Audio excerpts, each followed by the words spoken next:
doesn't need a neck massage. It's wonderful, of course, to have massage from another person.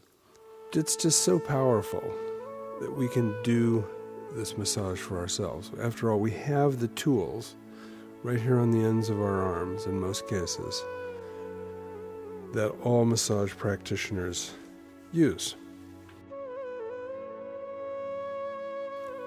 So for the first part, reach one of your hands, either one, up behind your head and reach through to the other side, the opposite side. And as you're grasping onto the neck with the palm of your hand and the tips of your fingers, turn your head in the same direction the hand is reaching to.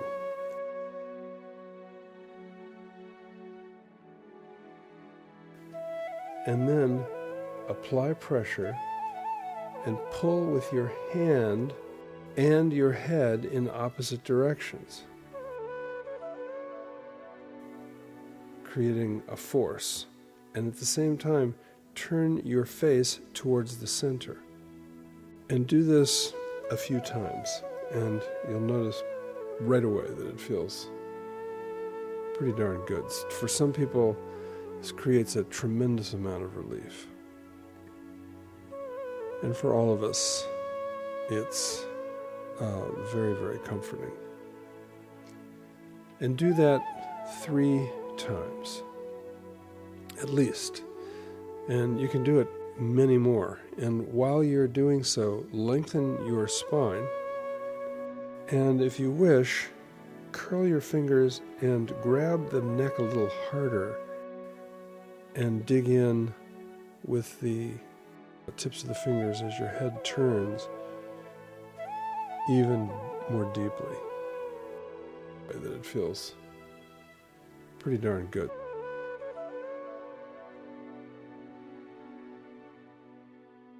Probably the most favored place on the body that people would ask for massage over a large population is going to be the neck. And some people like to have their shoulders rubbed, or foot and hand massage, of course, are very soothing.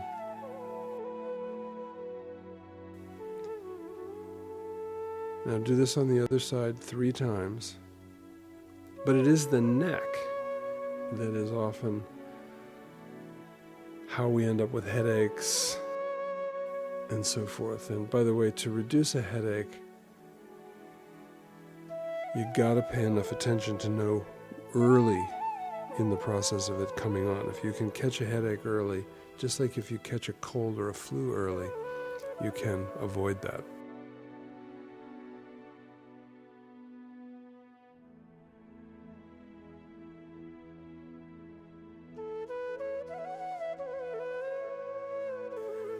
Now the second component of this neck massage is to, with bunched fingers on the right and left of your neck, at the base of the neck, where the shoulders and the neck meet, press in, and then lean to one side. And press harder on the side that you're leaning to.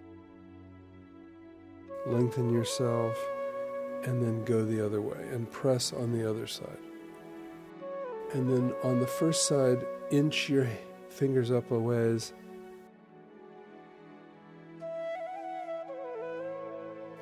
and then come back up straight and go back to the first side.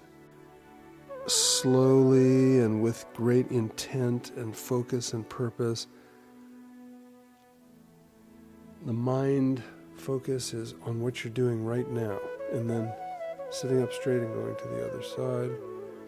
But basically you're going side to side, pressing a little bit harder on the side that you're bending toward,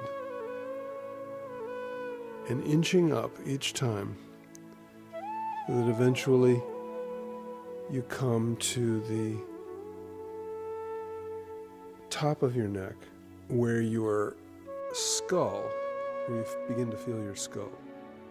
And when you get up to the level of the skull, then reach it's almost as if you're pressing in and up and under the skull, and then bend. And then kind of rotate your head while you're reaching up under the cranium. Now you could repeat that whole process, or you could just do it once. Now the next component of this practice is to use the bunch fingers on the right and the left, and then on each side, the right and the left side, locate the key point. Now, it's not towards the front, it's not towards the back, it's on the side. Locate the key point that is the most uncomfortable or the most, shall we say, lumpy. In fact, we call this the lumpiest, grumpiest, sorest spot. And then raise your elbows up and press in with force. And then move around. Move your head and shoulders and move your rib cage. And go forward and go back, but mostly go right and left. And lift up and then sink down. Get into as many positions as you can with your pressure on these areas of soreness.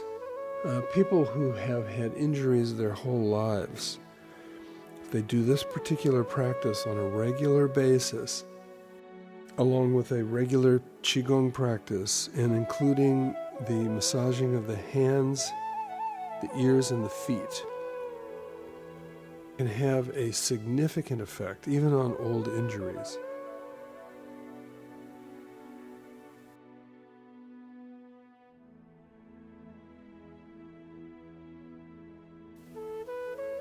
Deep and slow and relaxed breath, and conclude.